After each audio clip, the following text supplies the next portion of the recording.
आशा भोसले यांच्या अंत्ययात्रेची ही सगळी दृश्य आहेत।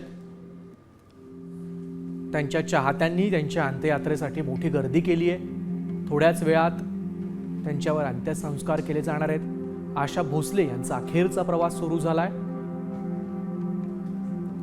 काल आशाताई यांचं ब्रिज कँडी रुग्णालयात निधन झालं होतं। अनेक कलाकारांनी त्यांच्या अंत्ययात्रेमध्ये हजेरी लावली आहे। थोड्याच वेळात दादरच्या शिवाजी पार्क स्मशानभूमीत शासकीय इतमामात त्यांच्यावर अंत्यसंस्कार केले जाणार आहेत। त्यांच्या निवासस्थानापासून स्मशानभूमीकडे त्यांचं पार्थिव रवाना झालंय। त्यांच्या अंत्ययात्रेला सुरुवात झाली आहे। त्यांच्या रूपानं संगीत विश्वातील एका युगाचा अंत झालाय। 6 दशकांपेक्षा जास्त काळ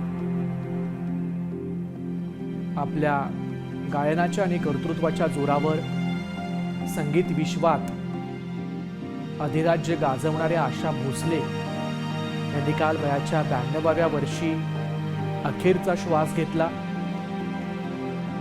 आज सकाळपासून त्यांच्या निवासस्थानी त्यांचं पार्थिव अंत्यदर्शनासाठी ठेवण्यात आलं होतं। अनेक मान्यवरांनी त्यांच्या पार्थिवाचं अंत्यदर्शन घेण्यासाठी गर्दी केली। कला क्षेत्रातील आणि राजकीय विश्वातील अनेक मान्यवर त्यांच्या निवासस्थानी दाखल झाले होते आणि आता त्यांच्या निवासस्थानापासून स्मशानभूमीपर्यंत ही अंत्ययात्रा आहे। आशाताईंचं पार्थिव स्मशानभूमीकडे रवाना झालंय। त्यांचा अखेरचा प्रवास सुरू झालाय। अनेक मान्यवरांनी आज त्यांच्या कुटुंबियांचं सांत्वन केलं आणि त्यांच्या पार्थिवाचं अंत्यदर्शन घेतलं।